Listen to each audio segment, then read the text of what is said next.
After a short while, you arrive at another junction in the tunnel with a choice of two directions. Hello, Monsters of Banter, and welcome back to Deathtrap Dungeon the Interactive video adventure. Right, we're back at the area near where we will find the elf and also the troglodyte. So, we basically... we've got the emerald from down here, from the Buddha statue. Then we went north. We then went eastward. Of course, westward, I think, led to... Is that a mirror where our head exploded or something? Doesn't matter. Anyway, then we came over to here where the goblins were. We then went north and down into a tunnel where we got the sapphire. So we got the emerald, we got the sapphire. We just need the diamond. So that meant that we then had to go and meet Throm. And now... I'm kind of betting on the fact that you have to kill Throm, because that sort of first Taskmaster bit is sort of the halfway point in the book. You have to go through that bit. So up until then, there's some different paths you can take, but you have to go through that bit. So we have to kill Throm. So we've killed Throm. And we went through the room with the crown with the insects behind the glass, and obviously we know that that's trash. It's not useful, so don't break the glass. Just carry on through that. And we're now at this bit here. Now we've got the iron key, which I think is what we need to open the door to get past the troglodyte bit. So with that in mind, we're going to go north. Set back in the arched alcove in the tunnel wall. So we found the chair. So we're going to sit in the chair. You grip the arms of the chair tightly. Oh, we need luck, don't we? Half expecting a surge of energy or pain to rush through your body. There we go. Do you think luck is on your side? I do now. Yes, it is. Squeezing the arm of the chair triggers a secret panel which springs into the air. You find a glass vial lying in a cavity. You pick it up and read the label. Doppelganger potion. Okay. 1 dose only. Good. This liquid will make your body take on the shape of a nearby being.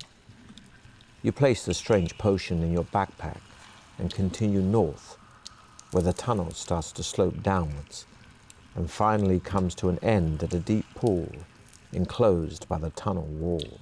Right, and we know... There is nothing else to do but continue north. Yeah. We know the ghost girl's given us the information about diving into the water, so we dive into the water. Somewhat nervously, you take a deep breath and dive into the dark pool. The northern wall does not project very far beneath the surface of the water, and you decide to take the risk to swim under it. Soon, you start gasping for air and are forced to swim upwards. Trying not to think that you could be trapped in an old submerged tunnel, you are relieved when you surface into cool air. You are on the other side of the wall and can see the tunnel rising out of the water and continuing north into the distance. You wade out of the water and check if you've been lucky with the contents of your wet backpack. I think I have. 2 portions of your provisions are saturated and are now inedible. Other than that, all Probably your should have other eaten possessions those. remain intact. Never mind. You repack them carefully inside your backpack and set off north again. A little way along on the left of the tunnel wall, you reach the entrance of a large cavern from which you hear a girl's voice crying for help. Right, so this is the elf, so we'll go and enter the cavern. As you approach the prostrate figure, you see she... Yep. Elf lady, so we will go and help to fight the boa constrictor, because obviously it's just a quick swipe of your stabby, stab, and we take the mirror charm, return, yep. Eat the bread, take the items, that's what we want to do. Eat the bread. The bread. Blah, blah, blah, blah, bread, good, right, okay. Walking along the tunnel, you notice an iron grill in the floor. Do we need this? So we're going to lose a skill point, but I think we're just going to keep walking. A door comes into view in the left-hand wall of the tunnel. You listen carefully at it. Right, so we're going to open the door. The door opens into a small dark room, which is empty apart from a sturdy wooden chest lying on a shelf on a far wall. Okay, but there's nothing actually in here, is there? Because we've got the potion of trap detection, we won't get hit by the trap, but there's actually nothing inside there, so we don't gain anything from doing this. So we're just going to keep walking down the tunnel. The tunnel starts to widen, and ahead you see it's opened into a huge cavern from where you can hear the sound of many high-pitched... Okay, this is a troglodyte. So we're going to drink the doppelganger potion. You pour the contents... Blah, blah, blah. We know that. Right. We're going to run across the... just run. After crossing the bridge, you run across the cavern floor. At last you see a tunnel in the far wall, which you race down until you reach its end at a heavy wooden door. The door is locked. But we've got a key. The key turns in the lock. Yes! And the door opens into a four-way intersection of the tunnel. Do you love a good four-way? There is nothing to be seen, either to the east or to the west, apart from the now familiar ceiling crystals giving off their dim light. And suddenly you hear a voice calling you. This way, this way. You are on the right track. It seems to be coming from somewhere directly ahead of you. Your curiosity gets the better of you, and you decide to walk towards the beckoning voice. Is that a good idea? The tunnel bends sharply to the right. Hang on, where the fuck are we? Okay, so that's the bridge. So we're here. Right, Around okay. the corner you see a little old man with a long beard, cowering behind a large wicker basket. The basket is tied to a rope, the other end of which disappears into the ceiling. The old man sounds very worried as he says, "Do not attack me, stranger. I pose no threat to you. I am simply here to help you. If you will be so kind as to offer me some sort of remuneration, I will gladly haul you up in the basket to the upper level. And believe me, that is where you ought to be." Okay.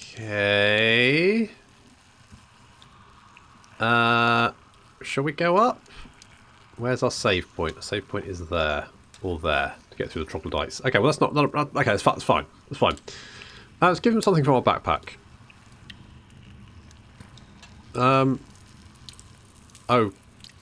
Okay. Offer provision? Sure.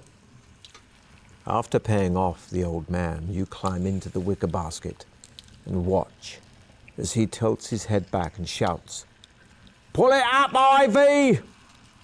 The rope goes taut, and the basket rises jerkily off the ground. As you are hauled higher and higher, the old man calls out to you, saying, "You'll like Ivy. She's a nice girl. We Good. call her Poison Ivy." He starts to laugh uncontrollably, and you wonder, somewhat apprehensively, just who is hauling you up. The basket goes through the ceiling, and you find yourself in a small chamber, face to face with an ugly old female troll. Her face is hairy and covered with warts. With a huge hand, she reaches forward and hauls you out of the basket, which she lets fall to the floor below. She grabs you round the throat and says in a husky voice, "I want pain, too." Okay. Can we maybe talk our way out of... You gaze around Ivy's room, seeing a painting of another troll hanging on the wall. You ask her if he is any relation. Suddenly her mood and expression change. She loosens her grip on you and smiles, saying, "Oh yes, that is my dear beloved brother Sourbelly. He has done very well for himself down south in Port Blacksand. He is now an Imperial Guard in Lord Azor's elite troop. I'm very proud of him." Ivy stares at the painting and continues to praise her brother. It's nice to know about Smiling, people. you tell Ivy that you think she and Sourbelly look very alike. And then, while she stares admiringly at the painting, you pick up a broken stool, creep up behind her, and smash her over the back of the head with it. Whoa! As I did hard as you what now? can. To your immense relief, The fuck? she slumps, unconscious, to the floor. I thought we were having a nice conversation.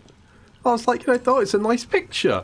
I don't then, like, if I went to someone's house and I said, that's a nice picture, tell me about it, I wouldn't use it as an excuse to smash them around the back of their head with a stool. What the fuck was I thinking? Jesus Christ. Okay, well, I guess we search a room. I mean, what's done is done. You search through the cupboards and boxes in Ivy's room, but you find nothing except an old bone, which you take with you. You leave the chamber by the east door. You find yourself standing at the end of a tunnel with a flight of stone steps leading downwards. From the floor below, you can hear the sound of barking dogs.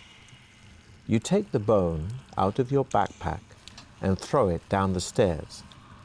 The barking grows louder, changing to snarls and growls when the bone lands on the floor.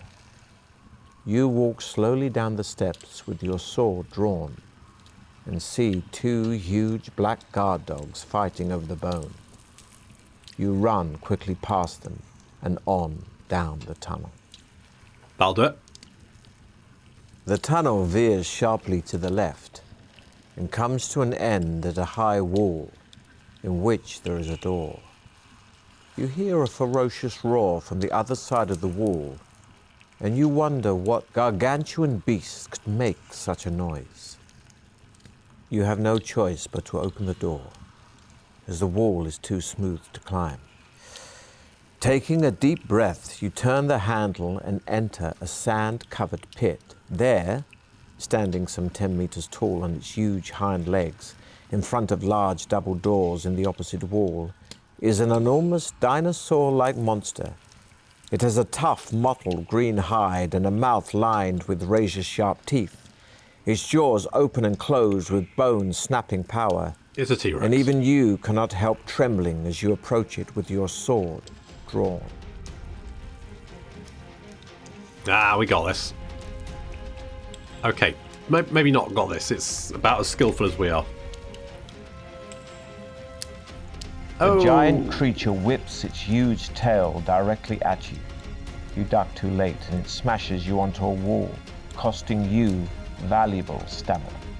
It's pretty much 50-50.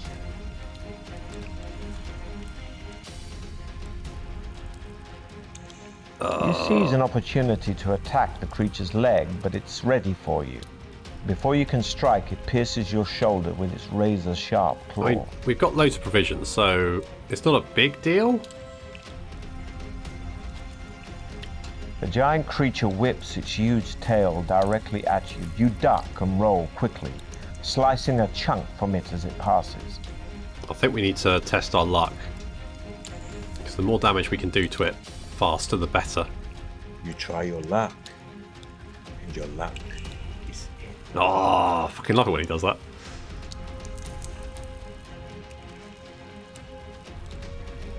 Oh god, I'm running like a dick. You run to avoid the whipping tail, but stumble.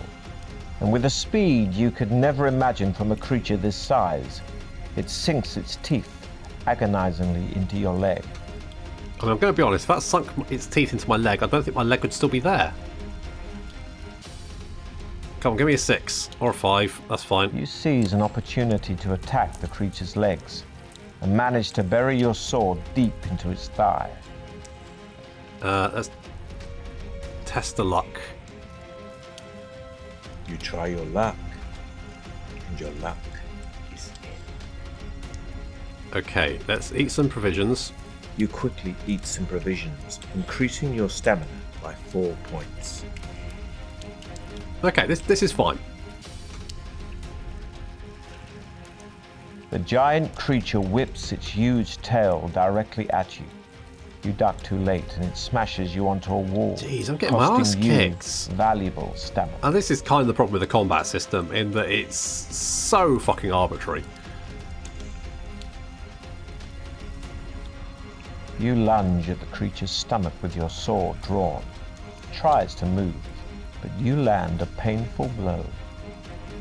One of the things I liked about the mobile version is that you could, like, when the dice were rolled, to attack the you could creature's tap leg, the screen but and it would ready for you. rejiggle the dice. Before you can strike, So it pierces kind your of felt shoulder with like its you had razor-sharp some claw. sort of impacts on what you were rolling, which kind of felt better than this, where you just kind of like roll and hope for the increasing your best. stamina by 4 points. I think you could tap it like 3 times, up to 3 times, and it just felt a bit more like you had some power You run over to it. avoid the whipping tail, but stumble. And with a speed you could never imagine Like, from a I've won creature like this 3 size, battle rounds it so sinks far, its out of teeth God knows how many. agonizingly into your leg. And it could easily be the other way around. Oh, for fuck's sake. The giant creature whips its huge tail directly at you. You duck too late and it smashes you onto a wall, costing you valuable stamina. Jesus. Oh, it's just getting annoying now. You seize an opportunity to attack the creature's leg, but it's ready for you. Before you can strike, it pierces your shoulder with its razor-sharp claw. Yeah, okay. You run to avoid the whipping tail, but stumble. And with a speed you could never imagine from a creature this size, it sinks its teeth agonizingly into your leg. Does it now? No, The fuck for giant that. creature whips its huge tail directly at you. You duck and roll quickly, slicing a chunk from it as it passes. Okay, well, let's test our luck, because I need this thing dead, because... Oh, You try your luck, that's fine. and your luck is in. Thanks, Eddie. Right, I guess we'll eat provisions, because... You Jesus. quickly eat some provisions, increasing your stamina by 4 points. Yeah, well, I fucking need it, don't I, Eddie?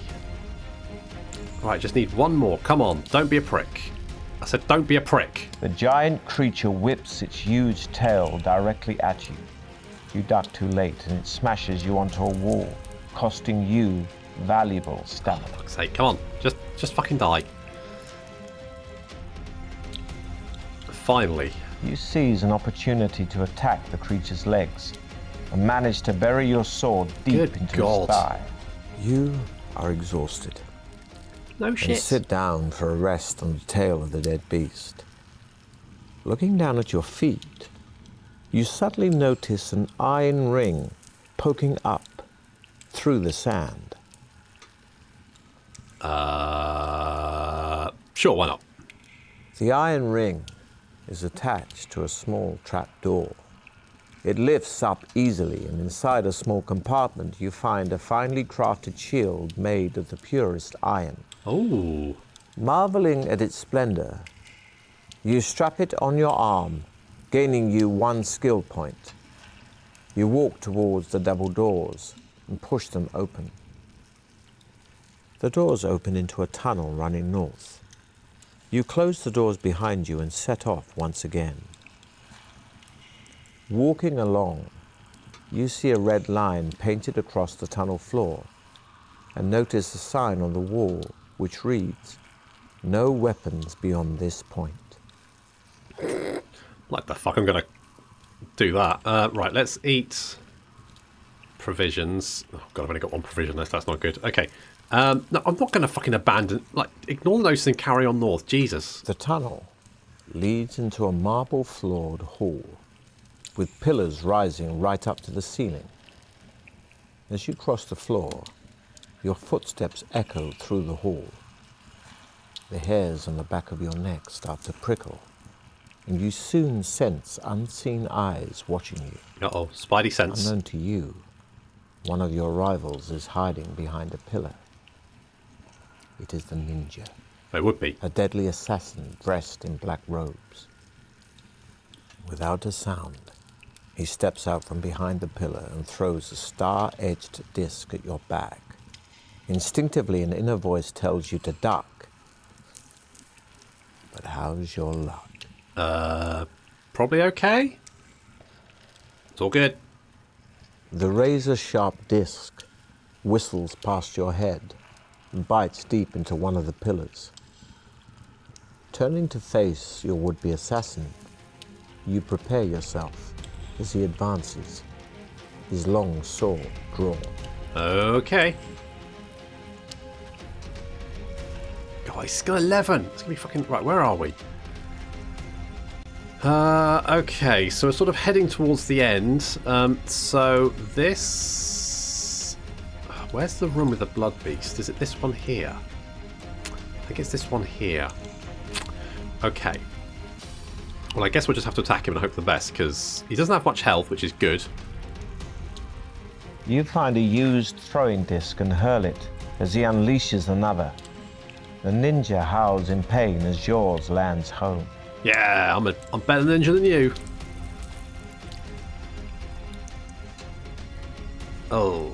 You find a used throwing disc and hurl it as the ninja unleashes another.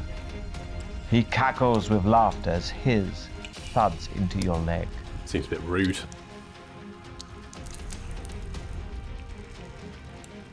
Okay, that's good. The ninja leaps at you, his sword screeching towards your head. But you parry and are able to kick the fighter directly in the stomach. Okay, we've got a potion of fortune, so let's use our luck. You try your luck, and your luck is in.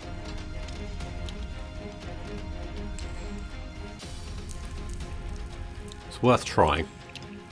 You find a rock lying in the corner and throw it hard toward a pillar where the ninja is hiding. As he looks around it, the rock hits him agonizingly in the face. I'm just chucking stuff at each other. Let's test our luck, because if we get lucky, then great. If not, it's not the end of the world. You try your luck, and your luck is in. Nice. It was obviously a mistake to drop your weapons earlier. But at least you can now take those of the dead ninja. I didn't drop my weapons. You select one of his long knives and his long curved sword. Its steel cutting edge is exceptionally hard, and you cannot help but admire its awesome beauty. I've got all the swords. This new weapon increases your skill by 4 points. Wow, that would be great. You decide to search the ninja and find a cloth bag in the folds of his robes. The items seem to be stuck up here.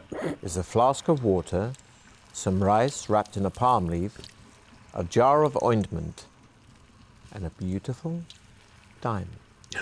Oh, right.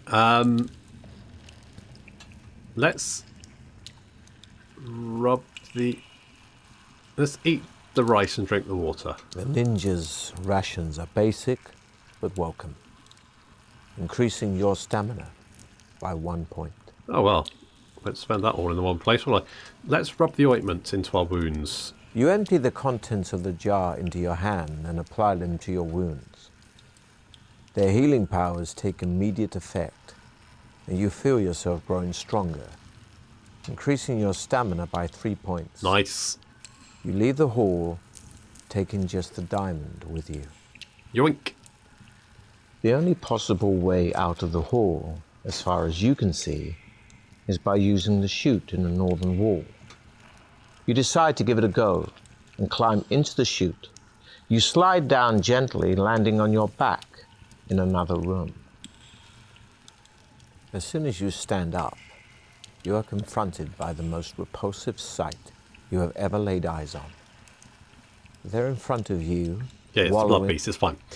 Okay, we only need to win a couple of rounds, and then we stab it in the face. So you swipe your sword, attacking the creature, but hit the edge of the pool with a clang.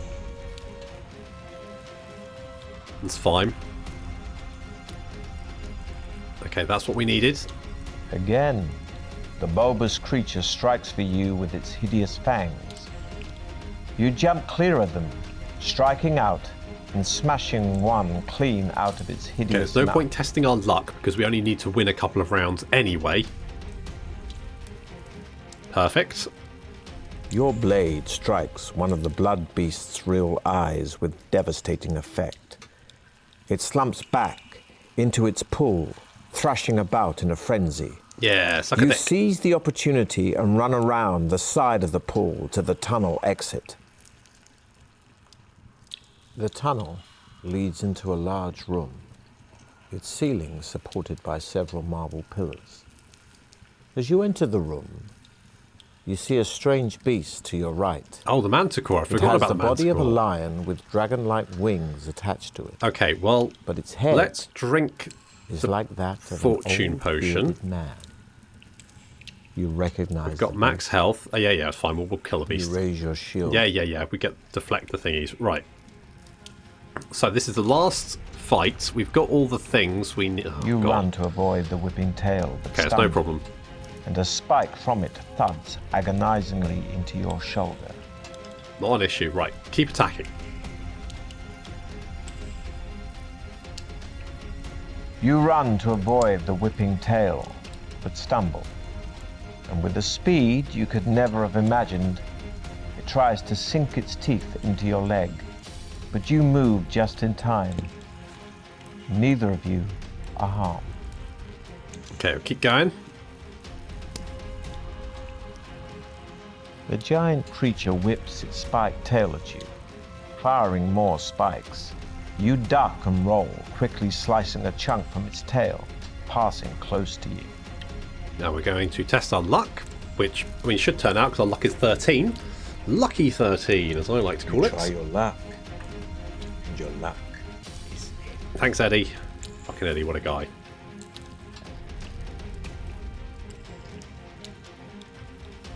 You seize an opportunity to attack the creature's back leg and manage to bury your sword deep into its thigh. Okay, test our luck, which again should be a dead cert. You try your luck, and your luck is in. It's in. I love the little crinkle. Ah, fucking love it. The creature runs directly at you. You move too late, and the creature smashes you onto a wall, costing you valuable stamina. No problem. Right, what we can do is we can eat the provisions, so that'll heal us You back up to quickly full eat health. some provisions, increasing your stamina by 4 points. And then we can attack the manticore again. You lunge at the creature's stomach with your sword drawn. Good. It tries to move, but you land a powerful blow. Powerful blow. Yes. Let's test our luck and just finish him off. Unless I roll 12, You but I try don't. your luck, and your luck is in. Ah. As you are wiping the manticore's blood from your sword, you are surprised to see a small man jump out from behind one of the marble pillars. He is dressed in a tight-fitting green tunic and looks quite harmless, although you are wary of the way he is holding an opaque glass ball with a shimmering green light. "Greetings," he says cheerfully. "My name is Igbot, the gnome, and I am the trial master for your final test. Needless to say, my magical powers are great, so you should not try to attack me. You may have learnt, during your quest, that gems play an essential part in the trial of champions. The iron door in front of you is the victory exit, but there is only one way of opening it. 3 gems have to be put into the lock mechanism in the correct order. Each gem radiates a unique energy, which will trigger the mechanism. If you do it correctly, that is. But first, we need the correct gems. First, you will need an emerald." Boom. The gnome smiles and says, "You truly are a great adventurer. I know. Now, you will also need a sapphire." The gnome, still smiling, says excitedly, "Excellent. Just one to go. Lastly, You'll need a diamond. The gnome jumps in the air, yelling, "Well done! Nobody has ever managed to find all 3 gems before. Now get ready for the final test, which I will explain once and once only." Okay. As you can see, the lock on this door has 3 slots labeled A, B, and C, So I can see. each of which is built to accept a specific gem. Right. You have to put one of the 3 gems in each of the slots in the correct order. If you manage this at the first attempt, fine. However, Right. if you put the gems in the wrong slots, you will be blasted by a bolt of energy from the lock, Oh. causing you injury. Seems a bit So arbitrary. choose carefully. I'm allowed to help you a little. If you place 1 gem in its correct slot but get the other 2 wrong, I shall shout 1 crown and 2 skulls. If you place all 3 gems incorrectly, I shall shout 3 skulls. You'll be allowed to try again and again until you either succeed or die. Oh, well. Are you ready? Yes. You signal your readiness with a nod of the head and walk forward to place the 3 gems in the slots. For your first try, decide now which gems you will place in the labeled slots. Okay. Right. Fine. Okay, just... Right. Now try that. Pop, pop, pop. You just have time Green, to blue, hear white. the gnome say, 1 crown and 2 skulls, Oh. before a white bolt of energy shoots out from the lock into your chest, Oof. knocking you unconscious. Wow. It's 1 dice plus 1 for the damage. What? Fuck off. Oh, fuck off. You come to, Jesus. and you are told by the gnome to try again. Okay, so we had green, white. So let's You try know white there. you placed 1 gem. Blue there and green there. You just have time to hear the gnome yell, 3 crowns, Oh, before the lock clicks open. bosh, I guess. As the heavy door swings slowly it. outwards, the gnome rushes towards it, hurling the glass ball at your feet. Green gas escapes from the broken glass. I'm afraid we'll need to test your luck Oh. to see if you avoid inhaling it. Oh, God. Don't do it, Eddie. Don't do it. Oh, thank fuck for that. Covering your nose and mouth with your hand to avoid breathing in the gas, you follow the gnome through the open door.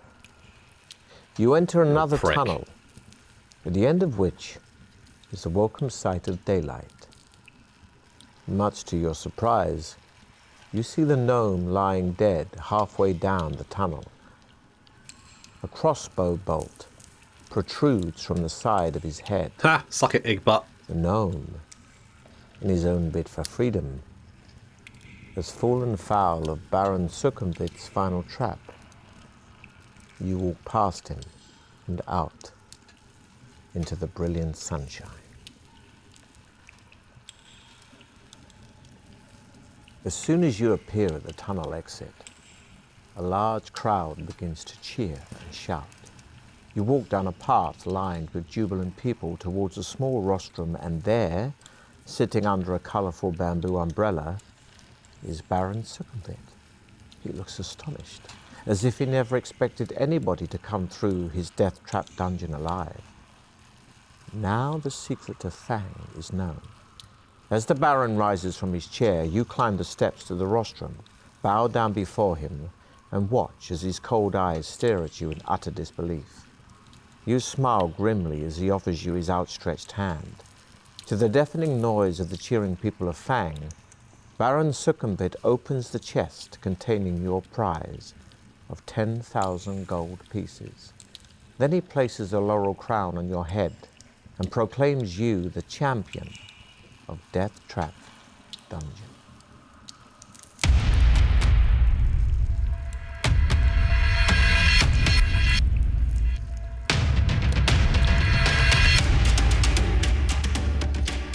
Well, that was pretty good, wasn't it? That was Deathtrap Dungeon. I mean, I've got several questions, though. They keep going on about the secret of the dungeon. Apparently the secret is it's not a fucking labyrinth, is it? It's just a bunch of I mean, it's not even that... Like, who the... Wait, I mean, wait, if no one's ever done that before, why the fuck were they waiting out the exit? Like, they'd just be disappointed. How long was I in there? Like, was it hours? Days? What's going on? And I've won 10,000 gold, but I didn't have to fight the Mirror Demon, which means I've still got the Ring of Wishes, which means I could wish for literally anything I want in my life ever, which, frankly, seems like a better reward. Why did Baron Suckenvit even make the dungeon if he had a fucking ring where he could wish for... I mean, what? Well, it was still pretty fun all the same. Anyway, that was Deathtrap Dungeon, the interactive video adventure. Thank you very much for watching, and I'll see you next time.